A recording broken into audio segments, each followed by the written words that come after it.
Yo! Hola. So, you know how Rose has a tendency to almost die at least like once a show? Uh-huh. Well, yesterday it almost actually happened. So I'm cooking, so she's on top of my oven or my fridge. You Like, threw her oven- in the oven. Sometimes I'm tempted. No, like, so when the oven goes on, she has a thing where she like gets on top of my fridge for some reason. Whatever, right? It's probably Well- the noise coming up, from the thing. Yeah. So she's up there, and like catty corner to that is like her food ledge. Well, right under that is also a water bottle, or her one of her water dishes. Uh-huh. So the other day I'm in there, and I get done cooking, and so she jumps off to her normal ledge. Well, she misses, does like a cranes off of that, and lands right in the water bowl. The water bowl basically like explodes with like a cat of water. She of course freaks out, knocks the water bowl over, and like dashes off. I was like, that was fantastic. Where you go, Julius? Trying to I guess that's one way to have to trying clean to kill your my cat. floor. What? So way to go, trying to kill your cat. Well, it forced me to clean my floor at least. Okay, seriously? No. Not There we seriously. go. It's all fake. No, it's like sometimes does Twitch have like overlays so you can't actually see what's on the screen?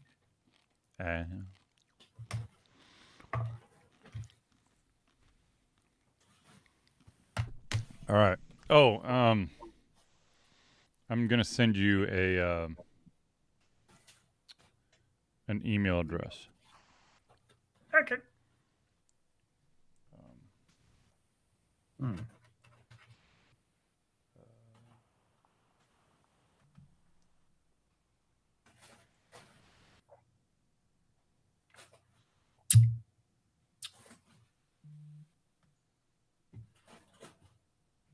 Actually, just make it easier. I'm just gonna drop it in the chat. But there's a reason for the email address. Just uno momentos. Or Sí, favors. señor.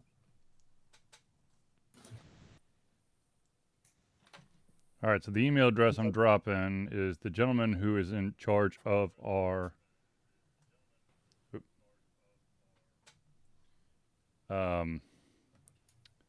new music. Okay. And I finally have his blurb for the oh, son of a bitch. All right, fine. You gonna play hardball? We'll do this.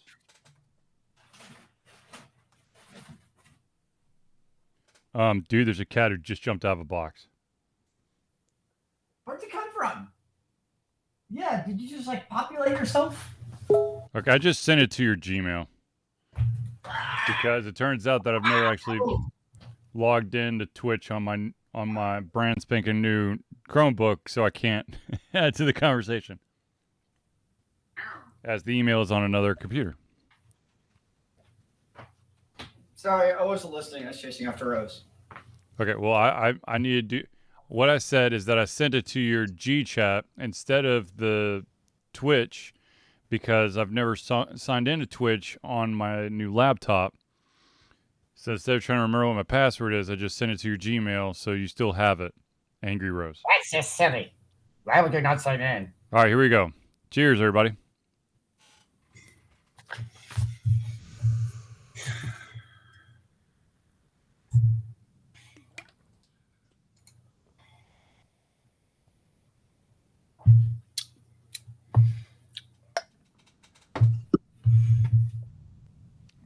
Okay. Hello. Really?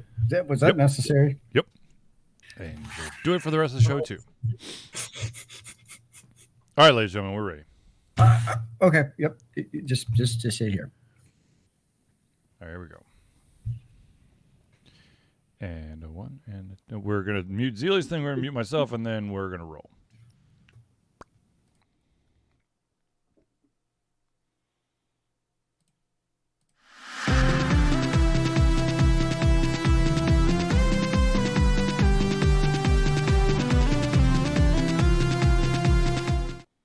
Hello, ladies and gentlemen, and welcome to another edition of the Confusion Thursday Night Hangout. Greeting, denizens of the internet, on this March 30th, 2022. It is glorious to see the good ones and zeros of the world. Hello, hello. Ladies and gentlemen, of course, I'm your host, Charlie, and I'm joined once again by the prolific comer himself, Zelius. Sir? This is the Thursday Night Hangout. This is a show for you where we try our best to cover the topics most important to you. If you have not submitted your topic, but you would like to add your topic to the conversation, all you got to do is drop it in the chat, and we will add it to the list of topics we're going to be talking about during the show. If, unfortunately, we do run out of time, it will roll over to the very next show.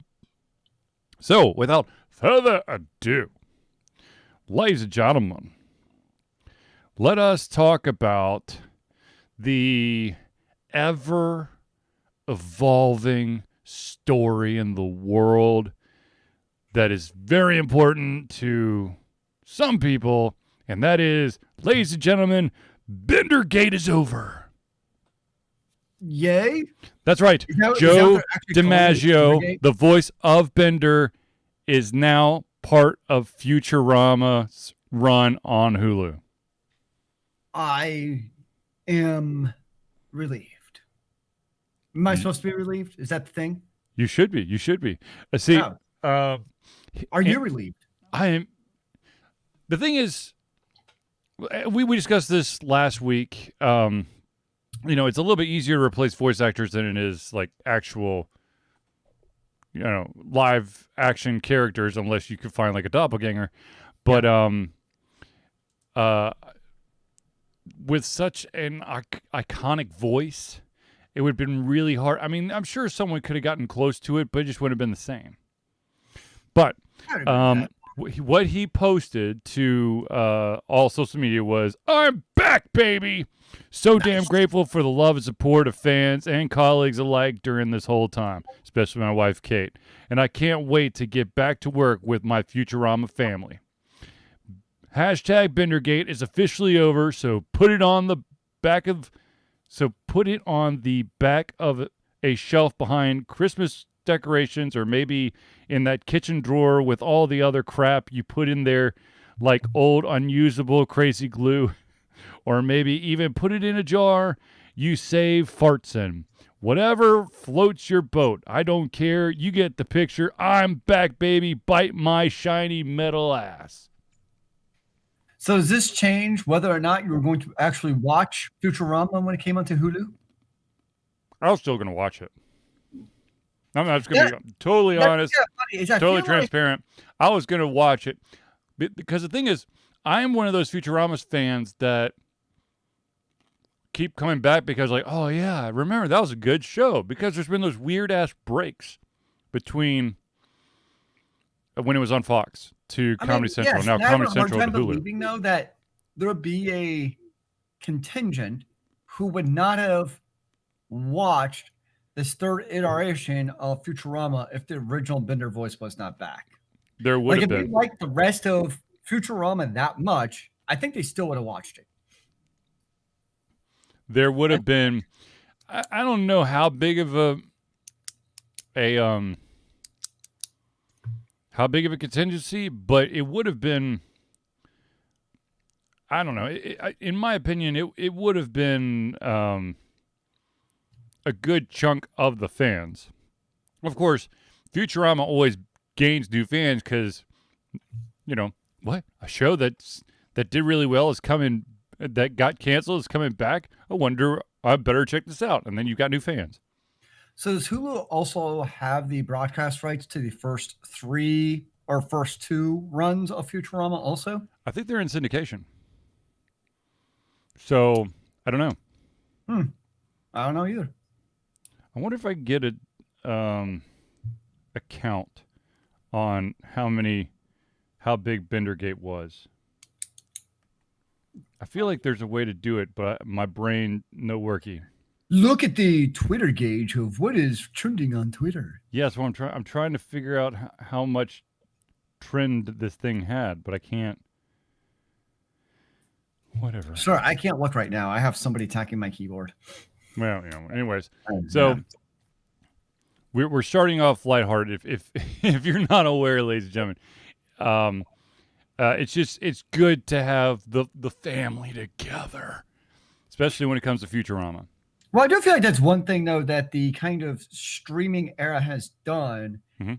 is it is shows like Futurama, where if it was the old school syndication days of just like, ABC, CBS, and whatever else, like the three main stations, you don't get those shows. You didn't get those shows that came back. No, once dead, always dead. Yeah, once it was dead, and that's one thing you get now. Like right now on Netflix, you have Vikings. Vikings was originally on. I don't remember if the OG was on Amazon Prime and then got moved to Amazon, but the last couple seasons were on Amazon of Vikings. Okay, And you just said now Amazon, and on Amazon. So where was it before? I don't know. That's the thing. As I feel like it was somewhere before Amazon, like the first season. But now Hold on. they're Let doing me Vikings, see if I can find it. Vikings Valhalla. But so this is where it gets weird. So now you have Vikings Valhalla, which is set 100 years later, Yep. the same exact world. They even make like references to the first run of Vikings, and it's like the same style of cinematography, the same type of character development, and all that. It's like it feels like the same showrunner and everything, but it's a Netflix, and there's no crossover in terms of streaming rights of Netflix versus Amazon, for it's basically the same show. So I Okay, find that kind of amusing that it's basically the same show where obviously Netflix bought the rights to. hold on. I'll explain it. Amazon jumped in to help finish the sixth season. That's what it was. Okay. Before that, it was on the History Channel. Mm. The History Channel, season 1, 9 episodes, season 2, 10, season 3, 10, season 4, 20, season 5, 20, season 6, the first 10 were on the History Channel. The final 10, which was dropped completely on December 30th. It was a nice New Year's present. Yep. December 30th, 2020, Amazon Prime. Yeah, because I watched it all on Amazon, is what I had watched it on.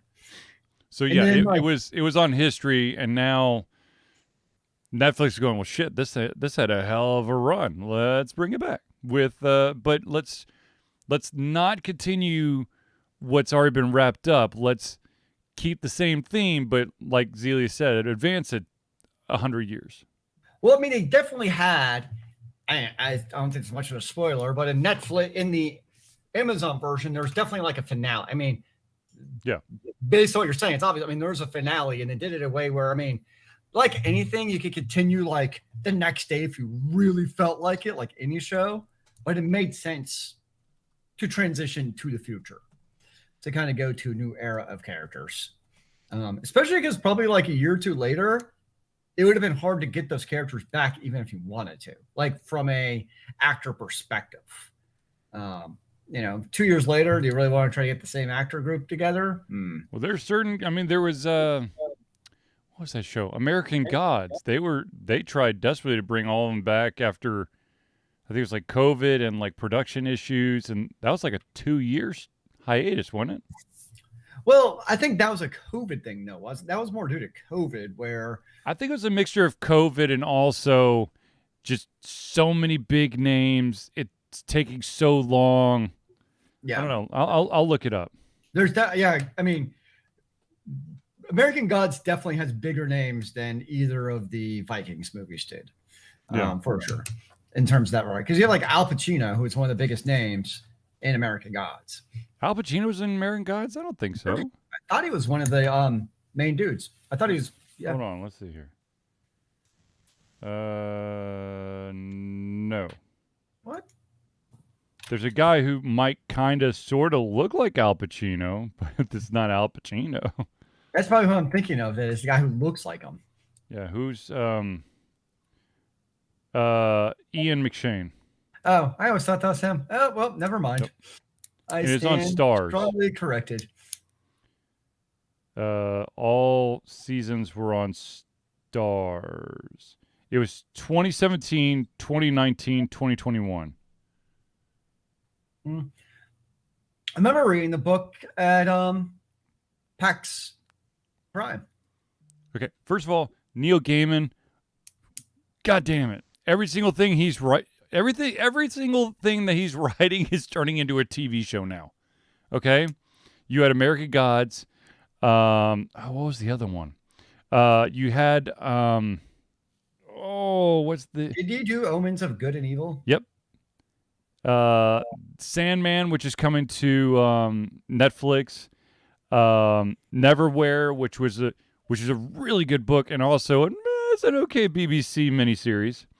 American Gods, Stardust the movie with Michelle Pfeiffer and Claire Danes. The Coraline was actually Neil Gaiman. Good Omens, and then the one that I'm very interested to see what they actually, they're trying to make a TV show out of it. It's the Graveyard Book, and I highly recommend that you actually. I want to say it was the audiobook version of it. Like there's a special cut of the audiobook version where he explains that the Graveyard Book was actually written by him through several phases of his life because he didn't feel that he had enough knowledge or experience in order to truly do that book justice. So it actually took forever for the book to happen. It's a great book. Holy crap, it's a great book. But yeah, the Graveyard Book, I believe they're making an adaptation to it. I could be wrong, but I have this funny feeling that someone's saying that they were going to make an adaptation. Possible film adaptation. And he's also done like screenwriting for shows, like other television shows. Oh, he's done some Doctor Who. And they're really good episodes usually. But yeah, the man's a genius. Kind of, sort of. And he's also nerdy enough that he also knows how nerdy he is, that the web series The Guild, featuring Felicia Day and gang, Neil Gaiman was absolutely game to jump into a couple, I think at least one episode of one of the later series where they went to a convention, and Neil Gaiman was begging one of the players, because the player had one of the individuals from the guild. Spoiler alert! I think we're outside spoilers, but anyways, had found a way. It's basically like a save a seat at the convention buddy network. And the guy basically became like the godfather of it. And so Neil Gaiman is like begging this guy. He's like, look, I have some friends. They want to see these panels. What do I have to do to get them in? It was Just awesome. let me do it, man. Don't you know who I am? It is awesome. But do yourself. There's another one that I think that Amazon actually just snatched up. The Anazi Brothers, which is another amazing book, and it's going to be mind-blowingly amazing TV show if they take direction from Neil Gaiman. So You just got so much, man. And if it comes to television show, why wouldn't you take advice from him? Seriously, if the man wants to help you out, you say yes, please. Where do I sign up? Exactly. Would you like my first or second or both of my children?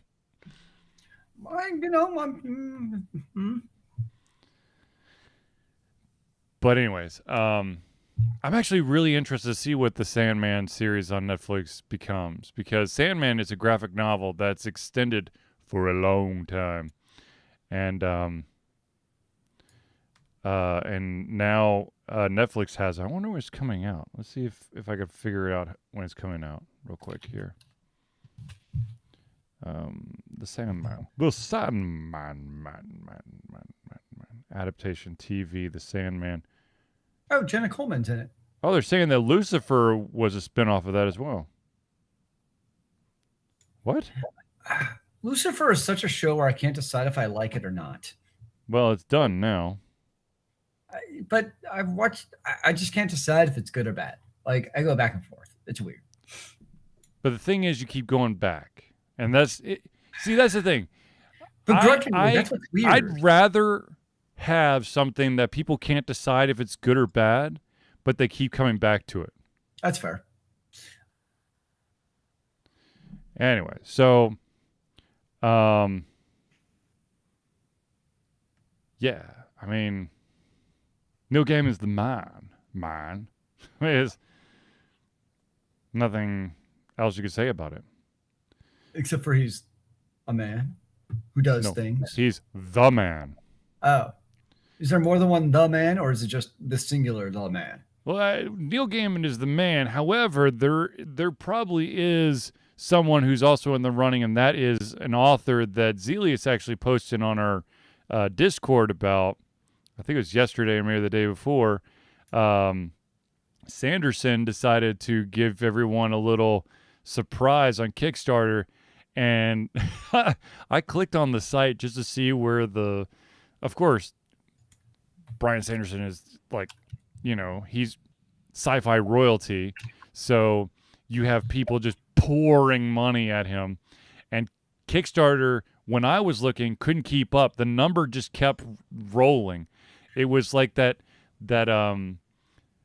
clock or that display that shows you how many people are alive in America today, and you've got babies just being born constantly, so the number just keeps going up. That's what it looked like. It is kind of like Neil Gaiman. I mean, good Lord, not Neil Gaiman. Brandon Sanderson's baby. Yeah.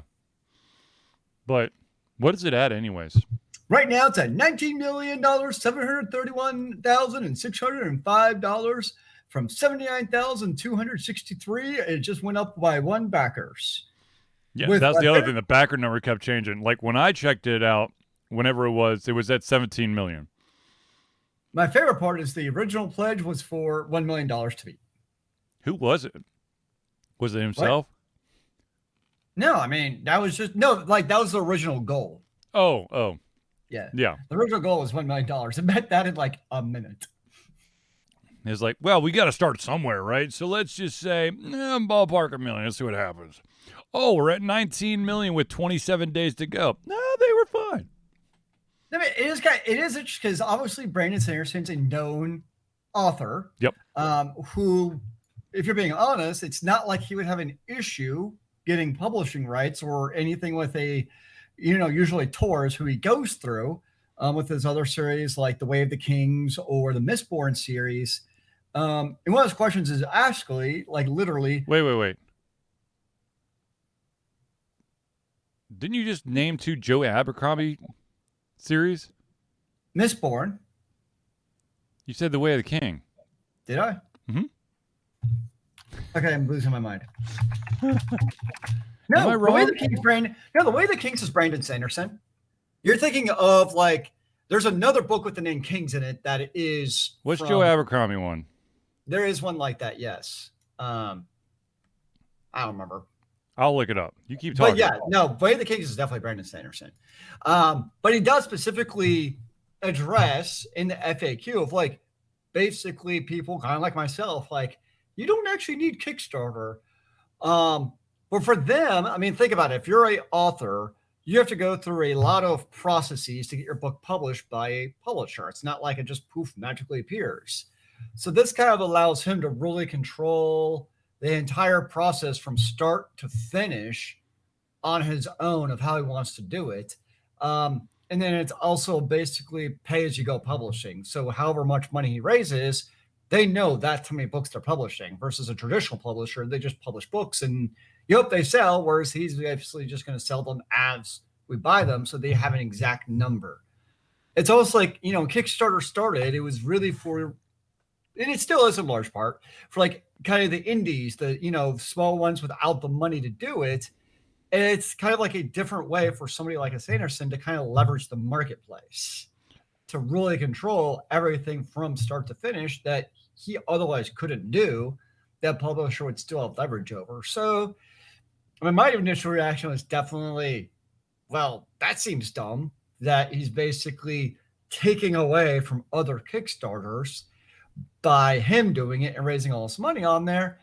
Or maybe in a way, maybe Kickstarter is a misnomer of what Kickstarter has become for a number of projects. Well, okay.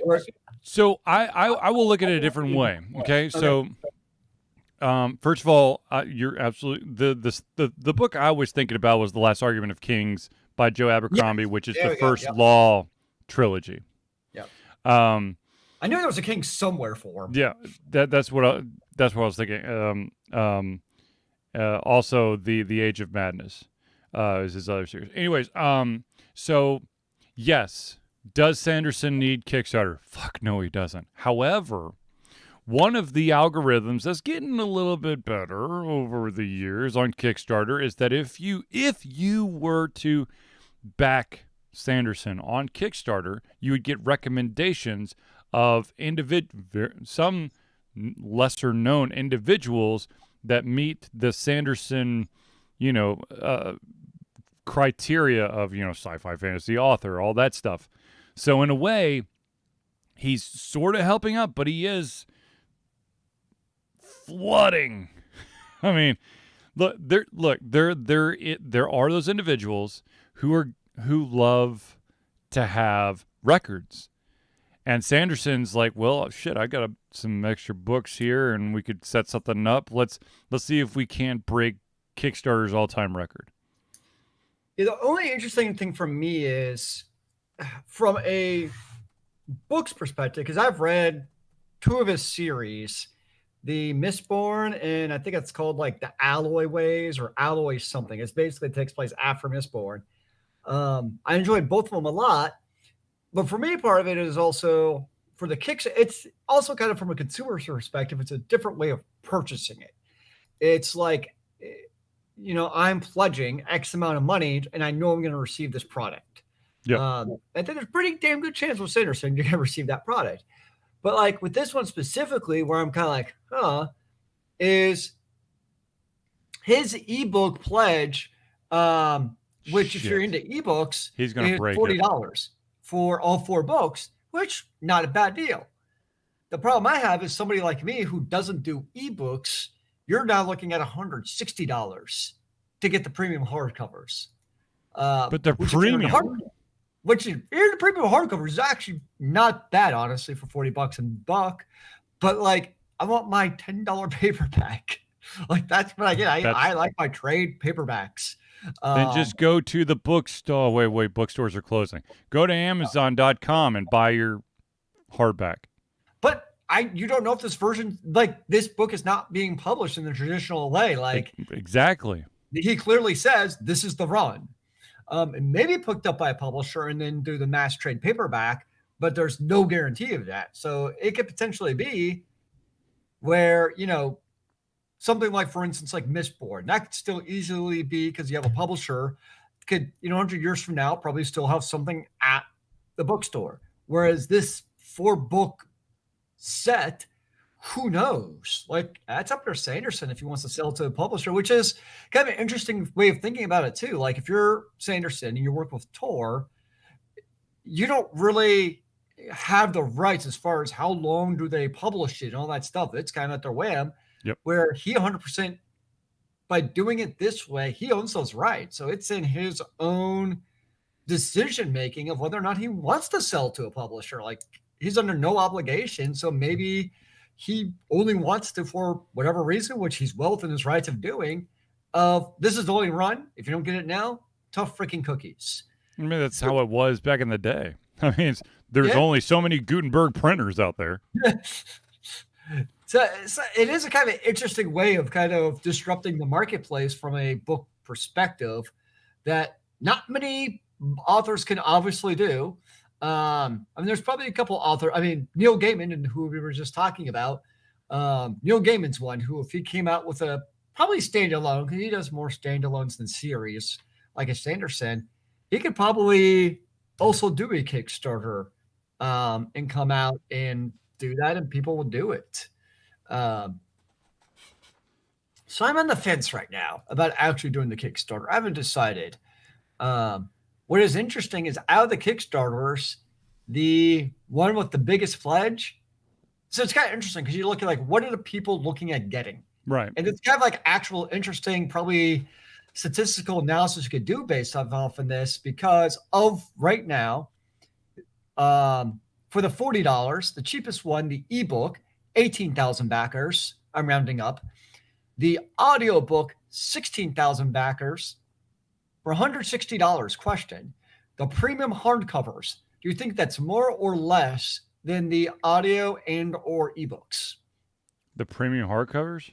Yes. I would say that's more because if you're buying into Brian saying you're buying in.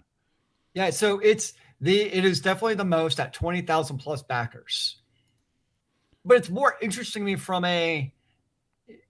sometimes, on Amazon, the ebooks are a little bit cheaper than the paperback, but typically the price discrepancy isn't that big, where it can still justify getting the paperback. But this is a huge difference between the e-version and the paperback version. And I know there's that cost at the added benefit of getting the Sanderson experience, but it is interesting to me though, where the best selling is still the hardback version and not just the ebook version. Especially for if you're going to buy in, you want look when our buddy Craig Campbell or our buddy Derek Kamal or whoever or Eddie Webb or Sean Patrick Fannin, right?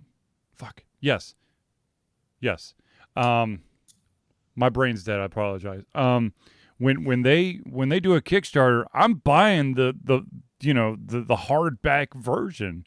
I'm not getting I could get the ebook version of shit or for in those examples of mergers and acquisitions and Thunder Mouse and all that stuff, Pugmire, it would be like PDF format. It wouldn't be an ebook, but still, I mean, basically, if you want to know the trick, most ebooks are just PDF files.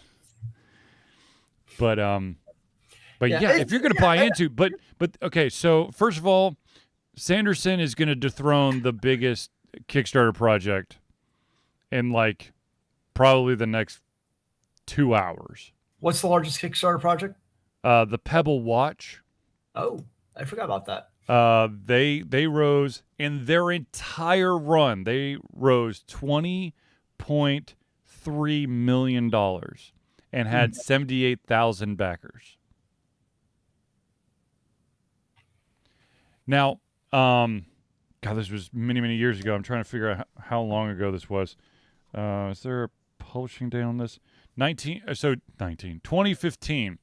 2015, there was another company out there who tried to do like Kickstarter, but just for books. And I don't know if it's still around because I haven't really looked it up, but it's called Inkshares. And the reason why I know about that is that one of the writers that I've been interested in, also he was the guy who, a gentleman by the name of Gary Whitta, who also wrote, I think, at least one episode of Doctor Who, but also did the Book of Eli, and he also did this book called Abomination, which is a phenomenal book. Zelius, am I correct? Did he do a Doctor Who? Yeah, that's what I'm trying to find out now. I feel like he did. I could be wrong, but I feel like he did. Anyways, and look, it's the hardback version. If I'm going to throw my money into something like that, I'm getting the hardback. I'm not getting it unless the only option is for your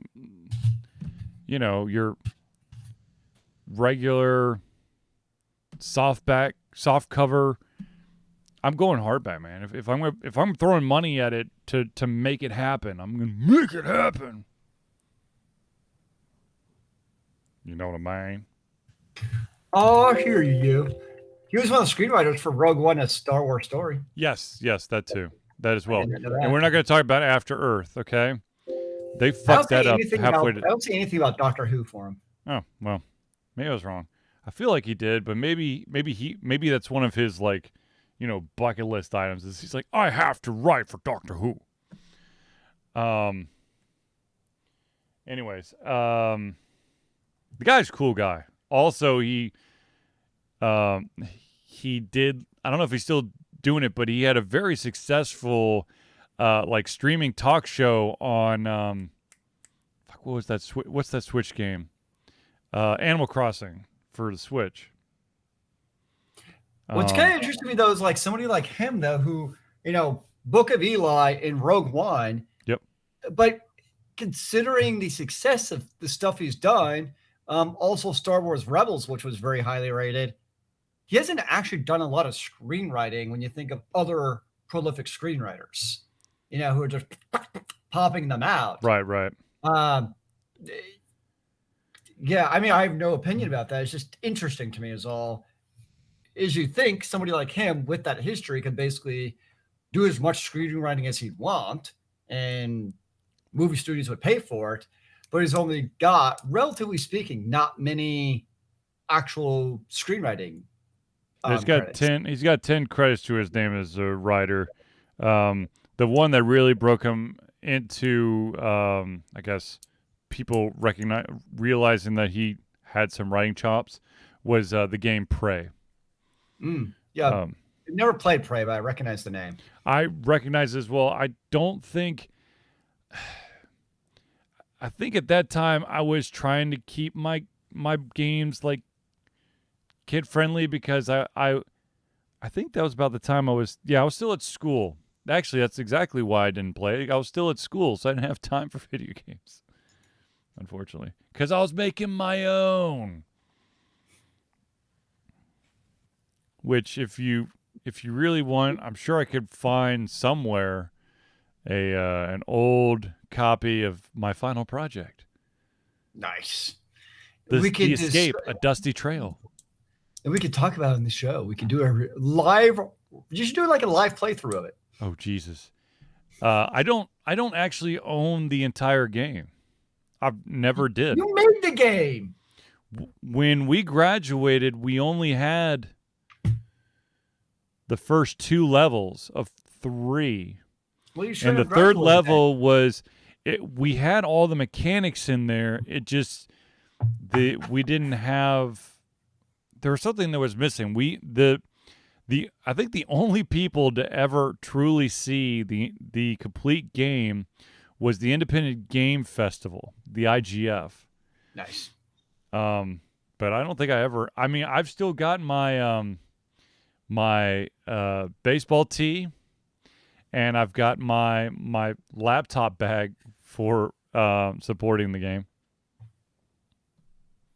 But ladies and gentlemen, I want to stop really quick and do friends of the show.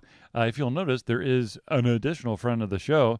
But without further ado, let us actually get to the people who have helped make Alter Confusion continue to be what we are. And we always start off with the Indie Cluster. The Indie Cluster is an organization of independent game developers that want to gain exposure by being involved in the community. They collectively journey to popular conferences as a traveling booth to help gain attention for their games. They make partnerships in local communities to bring games to the mainstream mindset.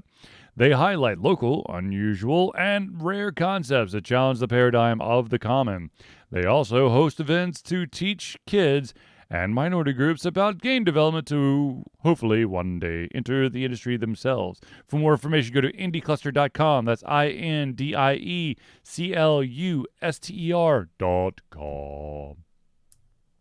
And of course, another shout out we have to give is to the one and only Noodle Boy Media.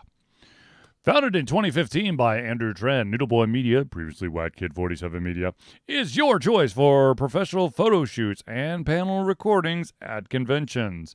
They pride themselves in providing a high level of professionalism, top-notch experiences, and quality services. If you want more information and to view their full list of services, check out facebook.com/noodleboymedia. Noodle Boy! And now for the man who can help straighten out your back, control your sinuses, and let me tell you, this man can do magic, and that is, of course, Hero Chiropractic. Hero Chiropractic is a unique healthcare practice set up by Ryan Moore. The company's focus to elevate a patient's experience of freedom, creative expression, and joy. They believe that everyone can be a hero and has incredible heroic potential inside themselves waiting to be unleashed. Hero Chiropractic focuses on mobile chiropractic care in the greater Atlanta area.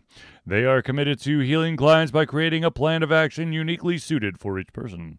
They make that plan of action as convenient and affordable as possible, and most importantly, suited to your individual needs. So if you want more information, go to herochiropractic.com. All right. The last one is the new one, and that, my friends, is the amazing individual behind the new intro and outro to the Ultra Confusion show, and that, of course, is Crosspad Creative. Now, I'm gonna be totally honest with you right now. The blurb's a little rough, but we're gonna iron it out. But right now it says, need a new logo or want to work on a full branding and content strategy, or maybe you need music or audio for your content, like us. Crosspad Creative offers a whole host of solutions for individuals and small businesses. If you're interested, just email Josh at crosspadcreative@gmail.com and see what he can do for you. Yeah. So Josh is the man who has given us the new intro and the new outro. I am very excited because last week we didn't have the outro. This week we have the outro. So when it comes that time, enjoy. Now, ladies and gentlemen, of course, the thing that I have to talk about every single time, because it is near and dear to my heart, is the fact that for the 11th year straight, ladies and gentlemen, Ultra Confusion will be participating in Extra Life. Extra Life is gamers doing what they do best, game, to help sick and injured children at their chosen Children's Miracle Network hospital.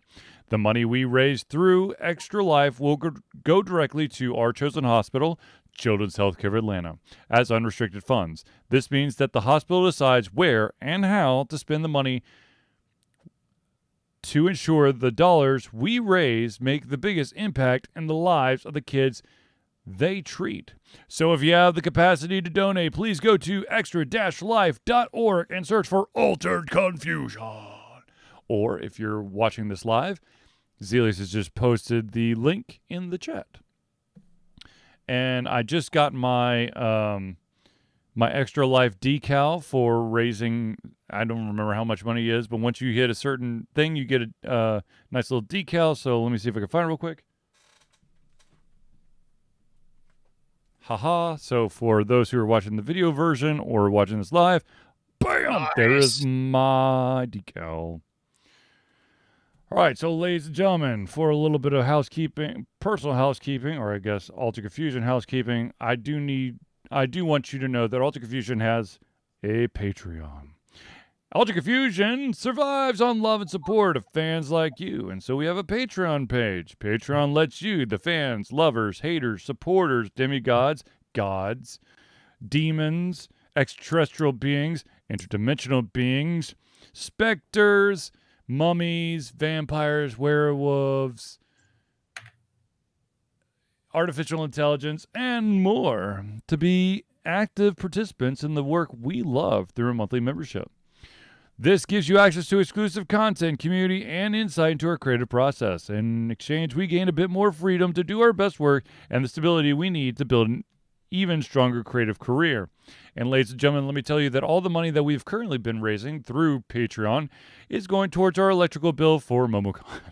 As I just got confirmation, we got a table! But there are two levels currently for Patreon. There's a $1 level, which is $1 a month, or $12 a year. And what that does is it gives you early access to all of our playthroughs, and also the ability to take part in any patron-only posts or polls to help shape the Ultra Confusion future.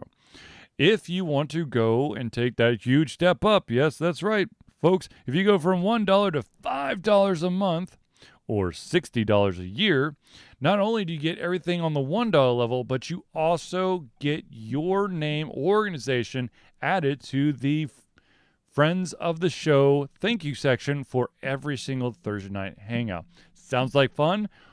Then check us out at www.patreon.com/alterconfusion. Nice.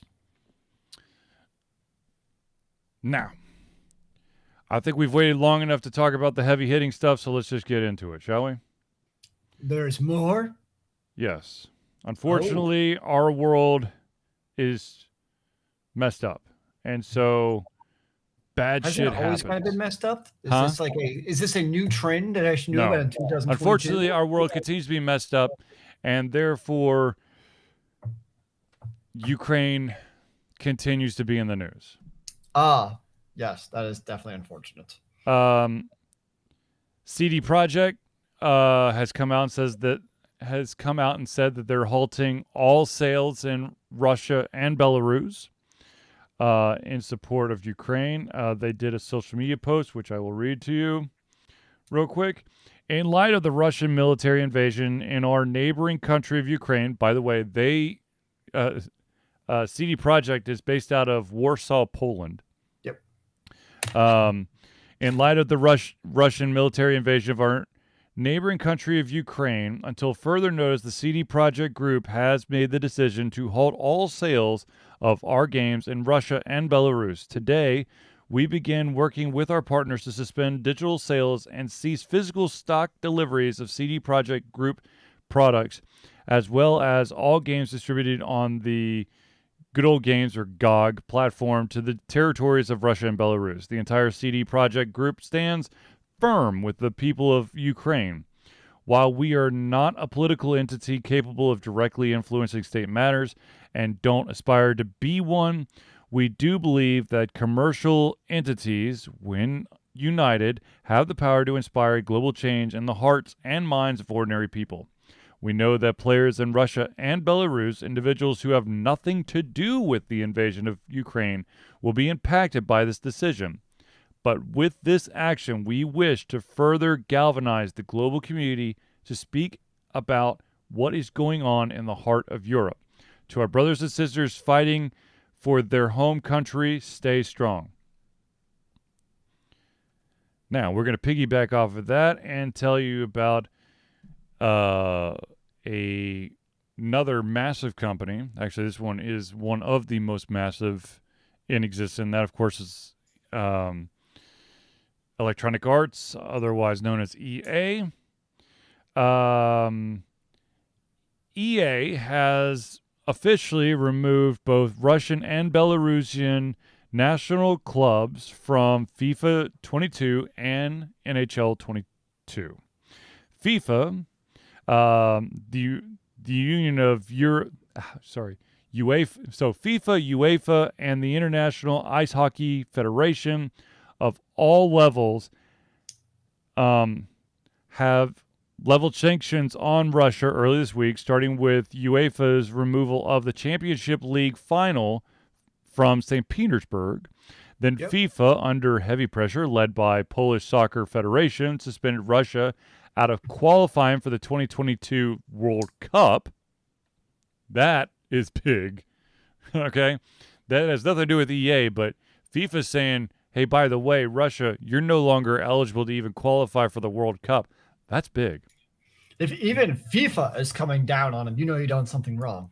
And to be pretty much the most corrupt organization in the world.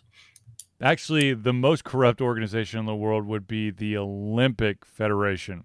That's fair. Okay, yes. But the Olympic Federation has also stepped in and has basically asking anyone who is having any events that affect future Olympic events to ban Belarusian and Russian athletes from participating. So you have two of the most corrupt organizations in the world going, no. Sir, you can't be more corrupt than us, man. That's not cool. Like, seriously. We got the crown on that. Now, I do want to read the EA statement, since I started off with saying EA Sports is removing the Russian and Belarusian teams. EA Sports stands in solidarity with the Ukrainian people, and like so many voices across the world of football, which, by the way, soccer for us Americans who think that football is with pads. in the world of football calls for peace and an end to the invasion of Ukraine. In line with our partners at FIFA and UEFA, once again, that's the UEFA is the Union of European Football Associations. EA Sports has initiated processes to remove the Russian national team and all Russian clubs from EA Sports FIFA products, including FIFA 22, FIFA Mobile, and FIFA Online. We're also actively evaluating related changes to other areas of our games, which is the NHL games, which they then decided to remove. Apparently, there's like a world team play mode, and they've removed those two teams from there. We will keep our communities up to date on any actions taken and thank players for their patience as we work through these updates. It's crazy. I mean, we were actually talking about this at school the other day. Think about this is like the first like live war we've really had. I mean, there was kind of like Iraq happened, but it just kind of happened. It wasn't really like in your face. Yep. But this is really kind of the first war that's really like on Twitter and like Instagram and these type of actions being taken like this. It's just kind of so, I don't know, crazy. I don't know what the word is. But it's like the first war like this. It seems like we've really encountered where we're seeing like on an hourly basis, like what is happening both from, the Ukraine perspective. And then you also have all these sanctions coming down on Russia itself, which really mostly is affecting basically the non-politicians of Russia, the person who's just trying to go do their job, and now they can't, or basically their paycheck isn't worth anything because basically the Russian economy is being crushed. Saturday Night Live said that I think it was the Russian stock market is down 60% because the actions against Ukraine. So they're currently at negative 90%. Yeah. But that's the goal through the economic sanctions is to put pressure onto Russia to be like, stop. But the big question is, will it work? Okay. Random conspiracy nut brain little tangent here. Bring it. Yes. It's not going to do shit because inside of Russia is actually they're Russia is like your nutty backcountry uncle who's buried all their fucking money in their backyard. No, I think that is actually one of the worries because you look like the people like Putin, like, are the sanctions going to affect them one way or the other? Really, is what it comes down to. I do want to point out, and I am sad to report that this story that broke all over social media is unfortunately false. There was a story that came out earlier this week saying that Pornhub had blocked Belarusian and Russian access to the site, which would have been amazing. And to be totally honest with you, probably would have had a fucking huge effect. But no, that was just a rumor. I remember actually seeing that somewhere. I wasn't going to click on it because I was probably at school when I saw it. But I'm like, I thought I remember seeing that at one time. Yeah, no, I went to snoops.com and they're like, yeah, we really wanted to be truthful, but it's not. I mean, they got to make their money, right? Most of Pornhub is free, though. Ads, or so I'm told. Yeah, well, yeah. I guess. I don't know. Isn't that like the entire internet is basically run on ads? Nowadays, yeah. Yeah. So let's change gears here, ladies and gentlemen, and let's ease into the final topic, which is not world war-ish. Oh, well, that's a pleasant departure. And that is, so we live in a society where it's literally we need shit now, right? So when you We live see in a these society. when you see these like video games that you're like, oh, they'll be out in 2 or 3 years. What, in your opinion, is too far out for you to even give a shit? If they're like, Uh, man, we got this amazing game, it's coming out in X years. What is that? What's that X plus one where you're like, I don't care. I think kind of like you're saying, basically, right around the corner. I mean, we are in a world of the I'm not going to wait. So, like for me, when it comes to new games, Mhm. um, something like Final Fantasy is probably an exception because you're playing it and you're kind of waiting on those expansion or patch updates to Well, come that's out. different. Expansion. I'm talking like separate A brand entity. new game. Yeah. Probably Last Ark was actually the last game where I was interested in like playing it day one when it came out. Mm-hmm. But really, like, I'll keep my eye on it. Like Elden Ring was, a really big news, big deal, the new Souls-like game. But it's not like I was waiting on pins and needles for it to come out. What's more interesting to me probably is how it feels like from certain developers, these games are supposed to come out in X year, get pushed 1 year and 2 year. Like I'm looking at you, Overwatch 2, where I'm just kind of giving up caring. Mm-hmm. I think that's probably where it puts me more at than anyplace else. I'm just like, And then even when it comes out, I'm going to wait to see if there's bugs and other crazy stuff that make the game not work for the first 6 months. Hello, Right. Cyberpunk 2077. Several months, dude. We're like, aren't we already a year in and it's still broken as shit? No, they released a patch about a month ago that basically fixed everything. So that if I accidentally fall off the fire escape ladder and nick the corner, I won't instantly die. Holy shit! No, my understanding, particularly in the consoles, is the update they did vastly improved the gaming experience. So wait, if I were to play the game and a character were to give me a piece of clothing to wear, I wouldn't lose all of my clothing except for the piece of clothing that they gave me. I think there's only one way to find out, sir. I am not going back. I'm telling you that right now. I spent way too much time with that. You can play as your favorite mode, stealth. Oh, yeah. Whoa, stealth. And to be totally honest with you, that is the mode that you want to play Elden Ring in 90% of the time. So, what is your death count at in Elden Ring? 44.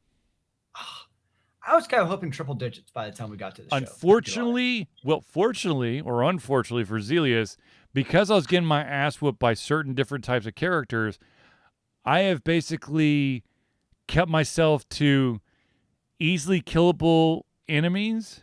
That's fair. The vast majority of it being livestock. Did the livestock fight back? Some of them do, and some of them will kick your ass. So like there's sheep, and then there's rams, and those rams will come after you. There's warthogs that will try to come after you. So you can't even fight a human, is what you're telling me? No. I will. Anybody with just chainmail, a shield, and a weapon, I'll come and get you. But when you start wearing that plate armor, and you got the really fancy helmet and stuff, no, I'm headed the other way.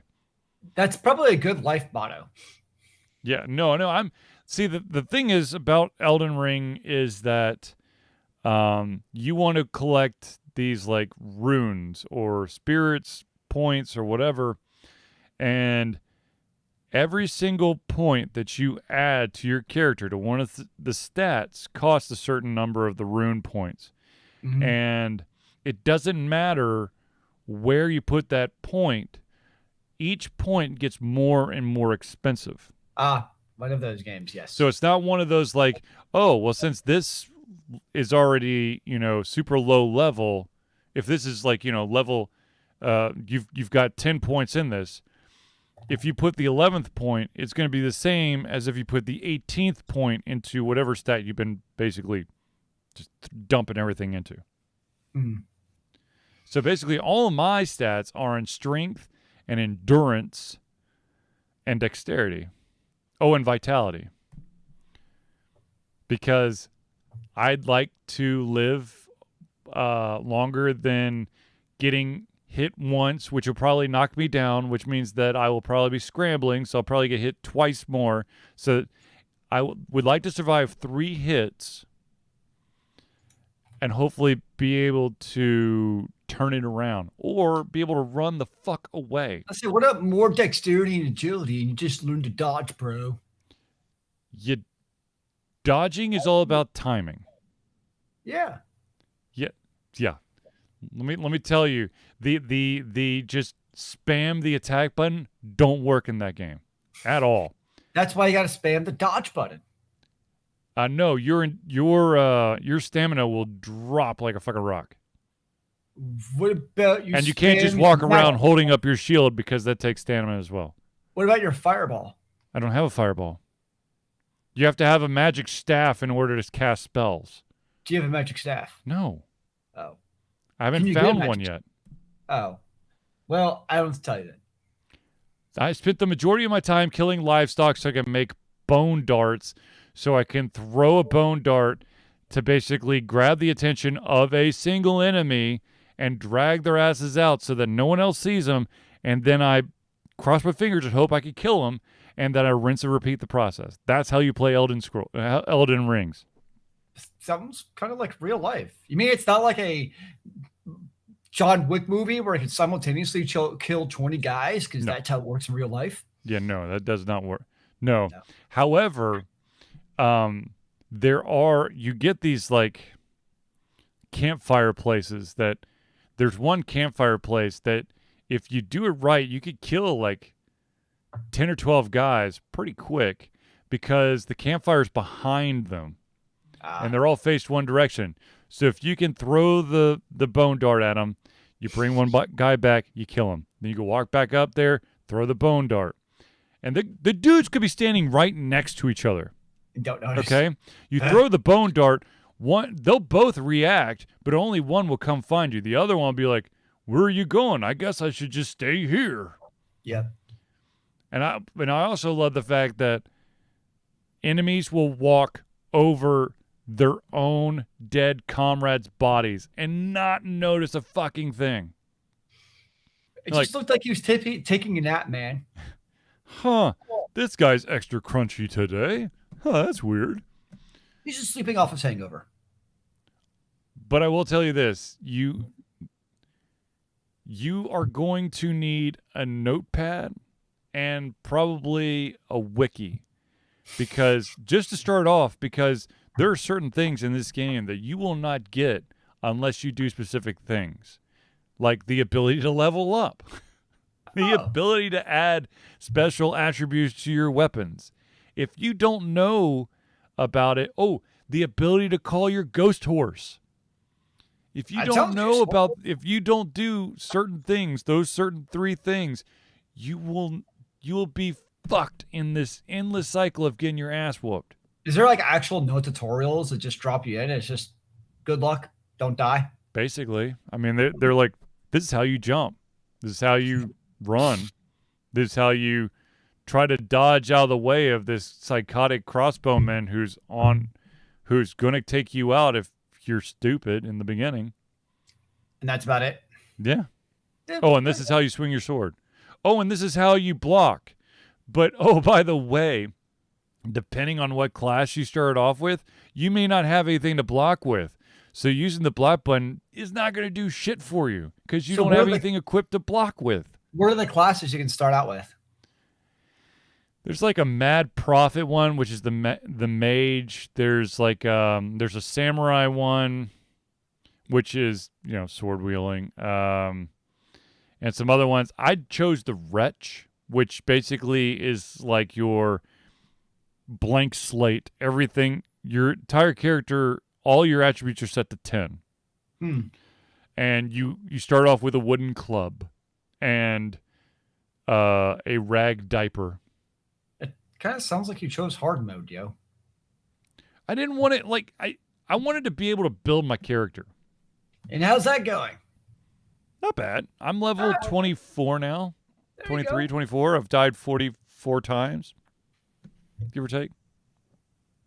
Does the game actually tell you, or do you have to keep track? I don't know if it tells me or not. I'm keeping track. There you go.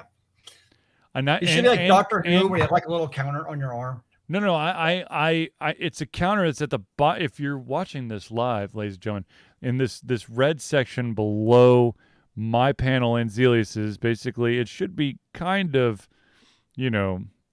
centered in the middle, will be a number of untimely deaths.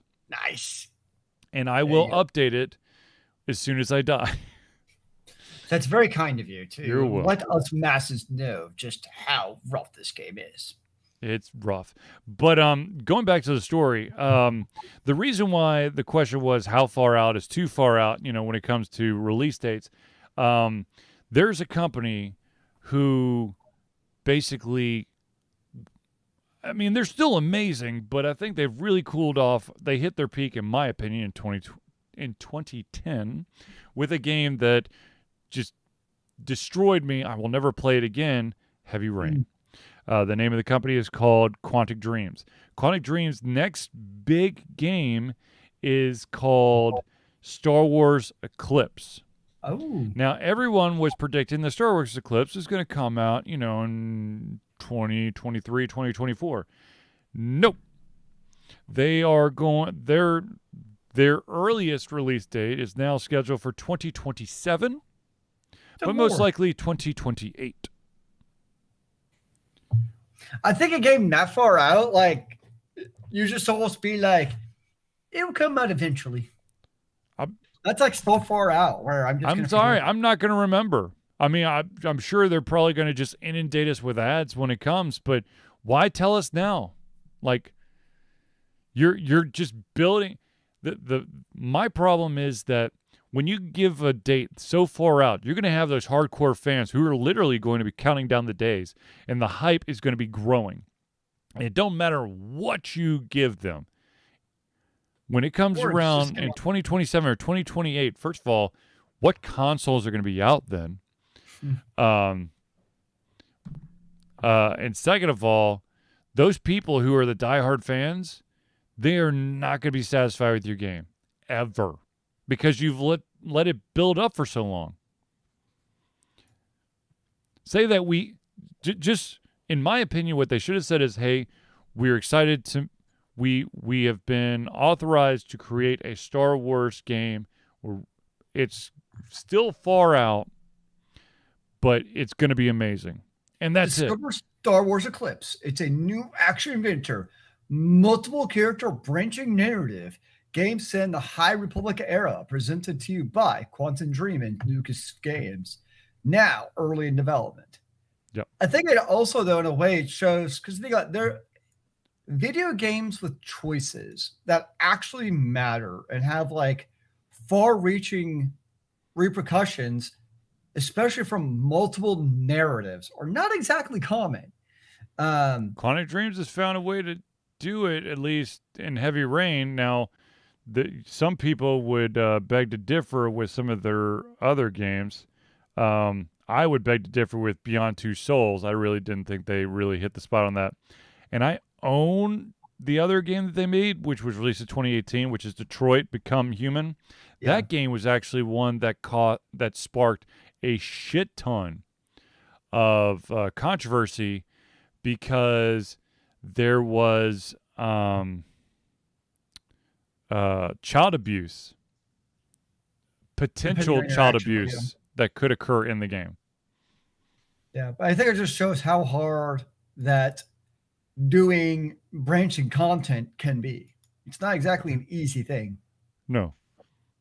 Which is why you have new Call of Duties every single year, because there's no branching narrative content. It's just point and shoot.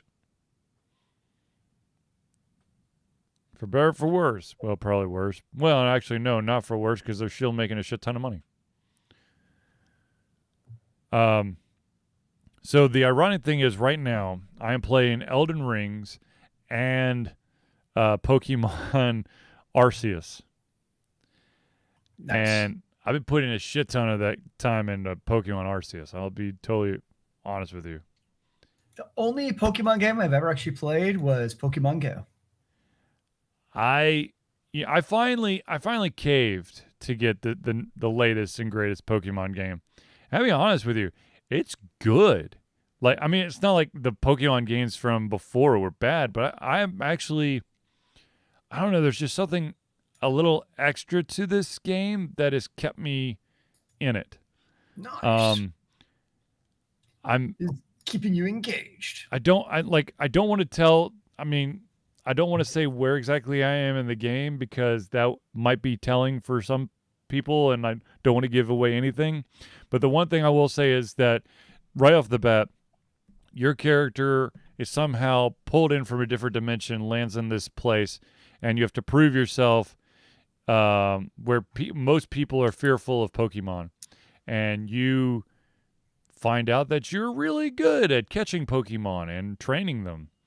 And there's so I mean like my Pokemon's Pokedex good. is my Pokedex is like is pretty awesome. I've caught quite a few Pokemon in my day. Of course, my son keeps going down. Have you caught Charizard yet? Dude, I don't even think Charizard's in this game.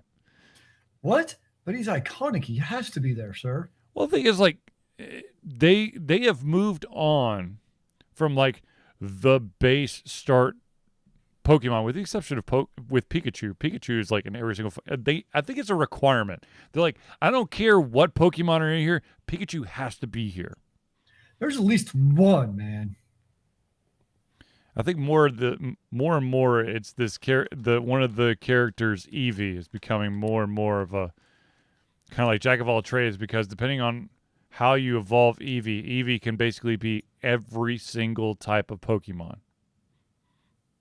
I've got a flame one, I've got a dark one, I've got a leaf one, or sorry, a grass one, I've got a fairy one, and I have an electric one. You've got all the elements, is what you're saying, so you can win at rock. Oh Jesus, dude! I'm not even. I haven't. I'm still 4 versions of Eevee away from having every single type of Eevee. Oh no! Yeah. I don't know. It's good. I mean, it's good. The one thing that pisses me off about the game is that your character cannot jump. He can't. Can he jump in other ones? I don't remember. But it's so annoying. And he like if there's any type of incline that he has to walk, he's gonna slide down. Oh yeah, I Like, know that you feeling. son of a bitch, dude. Work out those calves. It's good for you. It builds character. It's like training at the gym, if you know what I mean. But to be honest with you, I'm like as far as I am into the game, my brain's going, look, at this point, you should be able to walk up this small incline, you dumbass. You've been basically slipping for I don't know, tons of hours now. What's up, Denrick? Yeah. But nope. He's gonna make you work out those stumps to get them up, man. Well, you gain special guardian creatures that will allow you to climb and to traverse long areas and to swim through water, which is the other bullshit thing. So you can't actually swim? No, you will drown. Wow. This kind of sounds like a pretty worthless person, to be honest. But my favorite thing is when you get like the first animal and it kind of like it kind of it's not a smooth ride. It kind of like gallops. It kind of bounces. And if you're trying to like traverse a thin bridge, there's a very good chance he's going to fall off the bridge. The spirit animal is going to go away and you're just going to drown. What? Thanks a lot, asshole. That can be traumatizing to like the little kids playing the game, man. There's nothing like seeing your character basically try to tread water and basically smack his hands on the water. And then now, of course, they do pop you back up on shore and they give you some damage and you go about your day. But still, it's just like, oh my God. It's a life lesson to kids. You better learn to swim or you won't be able to train your Pokemon. Do not depend on what you are riding to save your life. Save it yourself. Or wait until you have some magical fish ride that will save your ass if you hit the right button. That's what we all need is a fish to drive us around. So you may have noticed I wrote a review for The Shady Side of Me, which of course was the Patreon early access playthrough. I also wrote up a review for my experience with Death Stranding, which was an experience. And I still, Zelius, you and I, we can't sub to Alter Confusion to help save our lives. Unfortunately, Ninrak, because we meet every single criteria except for the number of concurrent viewers per stream for whatever, like 3 months. If we got that, we would be able to do subscriptions. But because we have such sporadic attendance, not your fault, it's probably mine, but because of that, we do not have the ability for subscriptions. Lame. What was I saying? About how you can't swim? No. Damn it. I don't know. I don't remember anyways. Death Stranding.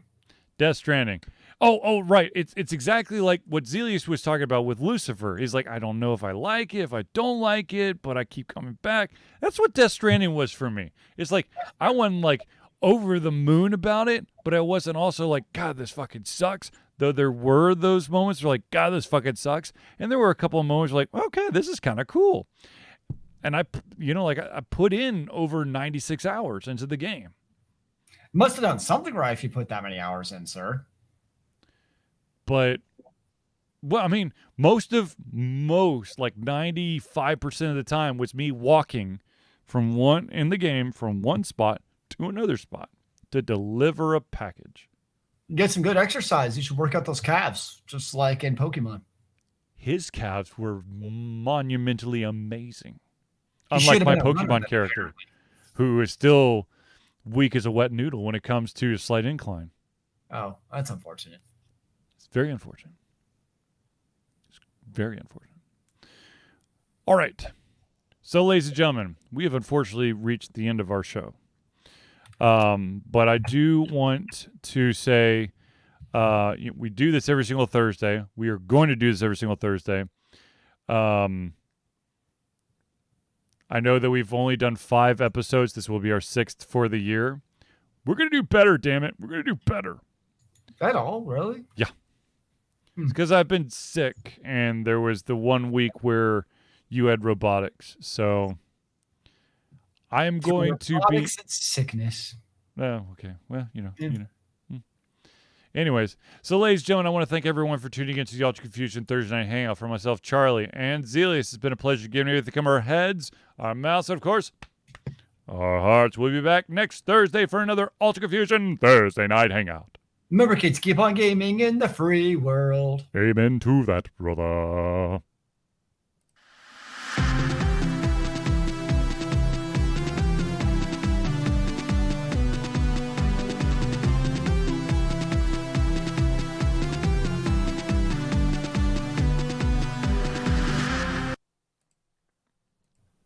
Ta-da! And we're out. Okay, so we're out. Where are we out of? So, I know I said this last week. I want to say it again.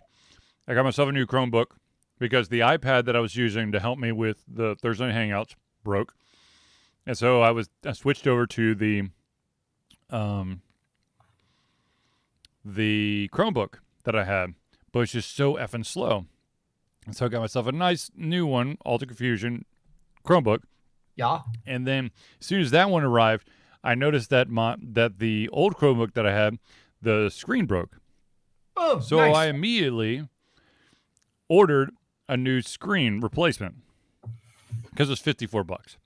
Yeah, I was like, I've got my new one, but just to have a backup, and also the kids can do all their homework on the other one. That $54 one screen finally fucking showed up today. It was I ordered it. Shit, let me see if I can pull it up. Like, I ordered it like a while ago, and it's supposed to be there in like 3 days, and that didn't happen. Let's see here. It was.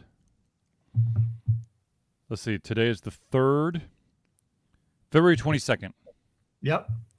Was when this thing started, and it finally got delivered today. It sat in California from February 23rd until March the 2nd.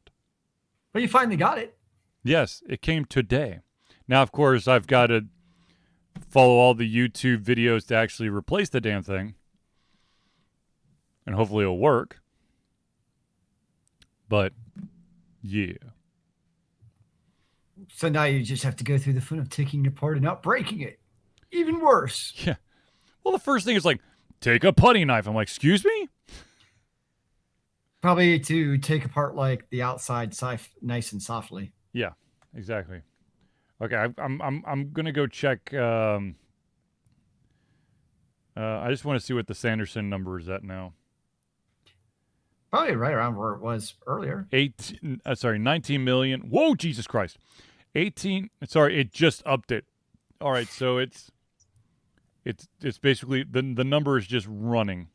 Nice. The dollar number is just running. It's 300 now. Okay, it stopped. Nope. Now it's okay. Now that's 1,000. It's an additional 1,000. It just keeps on going. Like, it never open up the actually screen. ends. It's sitting at 19,867,000, and I'm not even going to tell you the hundreds because the fucker's still updating. All of your money shall belong to Brendan Sanderson. That's what I'm hearing. Yep.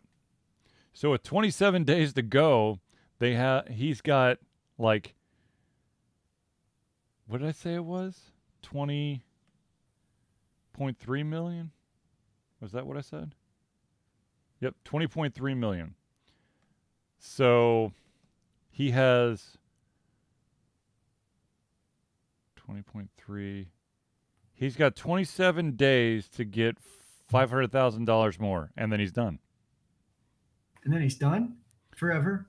Too bad we can't funnel all of that money into Alta Confusion. Ain't that the truth? Can you just give us a little bit of help, Mr. Sanderson? Is that too much to ask? I know. Maybe if we sent him like one of the authors that is a friend of the show, though, is getting a I don't know, this totally random subject or random tangent, but she's decided to get a themed tattoo from one of her short stories. That's totally logical. I totally understand that, actually. Yes, the Atlanta Hawks won. Yeah. Oh, that's cool. Wearing the hat was good luck. Thank God. What? I said the Atlanta Hawks won. I wore a Hawks hat tonight for good luck. Right. Are they going to make it to the playoffs this year? I don't know. Can they remember to play defense every single game? But the best offense is the best defense is a good offense. So if they play really good defense, it doesn't matter. No. See? That's what the Hawks started getting confused about. They can't remember which they're supposed to play. It might help if they would stop having injured. The problem is we're also getting nailed by the injury bug. Yeah, that continuity, especially on defense, is so huge. Yeah. They'll know where to play and all that stuff.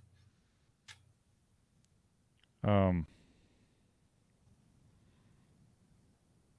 it, my phone keeps updating with random shit. What the fuck is uphold?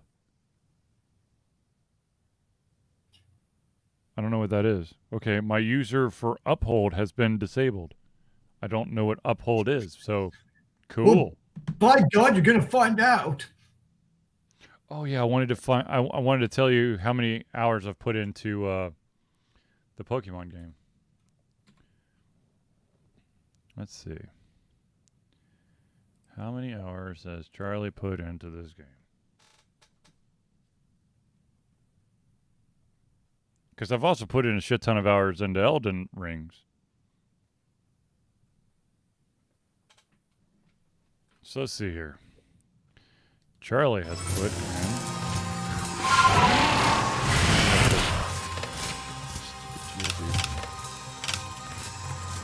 21 hours. So I've put in 21 hours for Pokemon Legends Arceus, whatever it's called. And then I have put in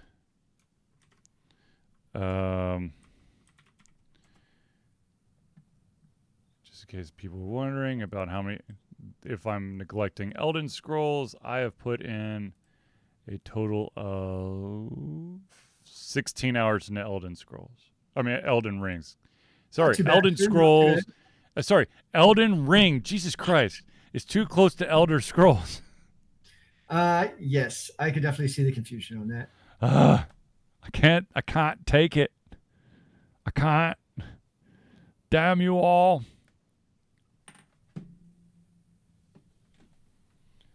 It's too difficult for me. So I have this addition to this stupid new mobile game. Uh-oh. Idle Magic Academy. You're building Hogwarts, aren't you?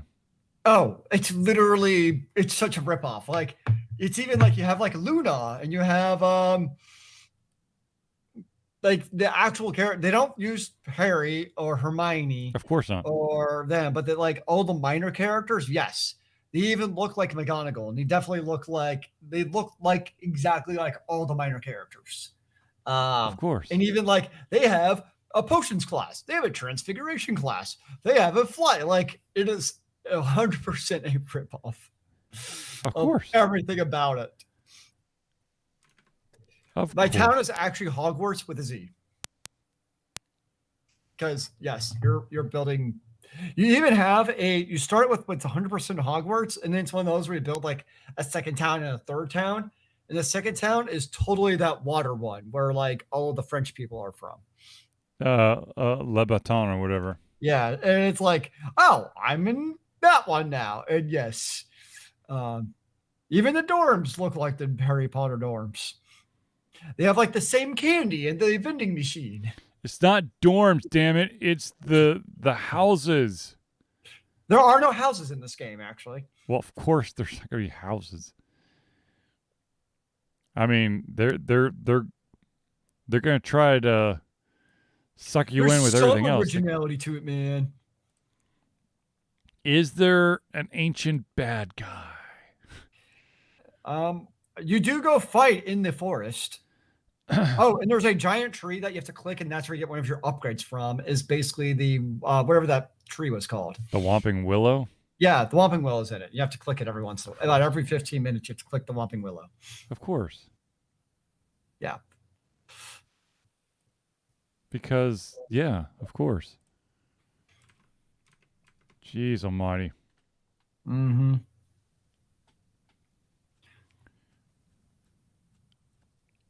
I did download a game. I'm trying to decide for the next early access playthrough if I am going to do. Hold on a sec. My God, I've got a lot of windows open. All your windows are mine. My kids have turned into word search addicts. They have to have word search. So I've been making their own. I've been making them their own. So I haven't decided if I want to do the Dark Pictures anthology Little Hope, or if I want to do the there is a game on the Switch called Backbone, which looks very interesting as well. Already, so I guess I should probably continue. Decisions. Or you continue to public play Elden Ring also, I would assume. No, I mean I'm talking about like I'm going to be playing those games. Well, the thing is with like the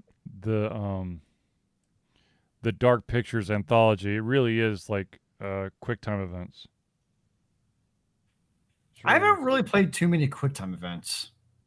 It's basically, it's not completely. I mean, it's less involved in like actions than in heavy rain, but it's more heavy rain-esque, where the most important things that happen are, your decisions or mashing the buttons at the right time before shit breaks. Yeah. That's what it is. Hey, here's some good news. A new known species that lived 168 million years ago. Well, I was greatly worried. There is still hope in this world. I don't know. I feel so alone. I don't think there's any hope anymore. I think the hope is all gone. Can I say that selfishly, I'm glad I'm too old for the draft. Just in case that shit were to happen.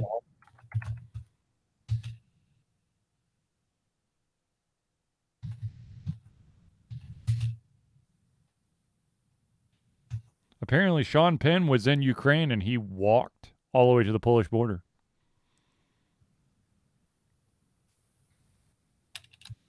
I did not do that. No, nor did I.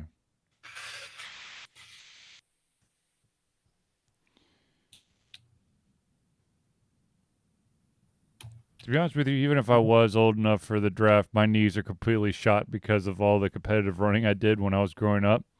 I wouldn't make it through physical. I would. Yes, you're right. Actually, I probably would not either. No, Zelius and I would not have, unless they had like some like nerdy job, like we'd be the ones drones flying or the something. drones. Huh? We'd be the ones flying the drones. Yeah, we would not be frontline. No, that'd be a bad idea. We would not be very good frontline drones. Let's be honest. Yeah. Oh yeah. NFL and NFL Player Association have agreed to suspend COVID-19 protocols, which my kid, the county my kids go to school in have suspended mandatory masks. By God, you're gonna be back to life as normal, and you're gonna like it. No, the funny thing is though, the aftercare, they're like, yeah, we're gonna make mask optional starting March 14th. So my kids can go to school without their masks, but then they have to make sure that they have their masks for going to aftercare. That's something.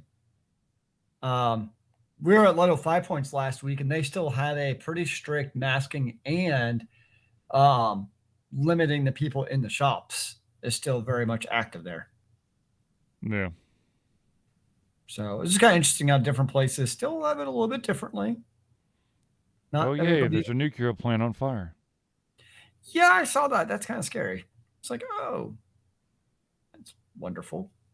I do love that SNL's like, and one of the first places that Russia took was Chernobyl. And Ukraine was like, okay. But now they're actually shooting at an actual live nuclear facility. That is no fun. Yeah. All right. All right. I'm starting to get those messages via text saying that I need to sign off. And Zelius, wow, your cat has finally settled down. Your cat has been trying to garner attention. Thankfully, it is not in the frame. Otherwise, our show would have been X-rated. Thanks a lot, Rose. She just brings that extra little flair to it, yeah. All right. Well, I need to run, but always be on the lookout for my streaming.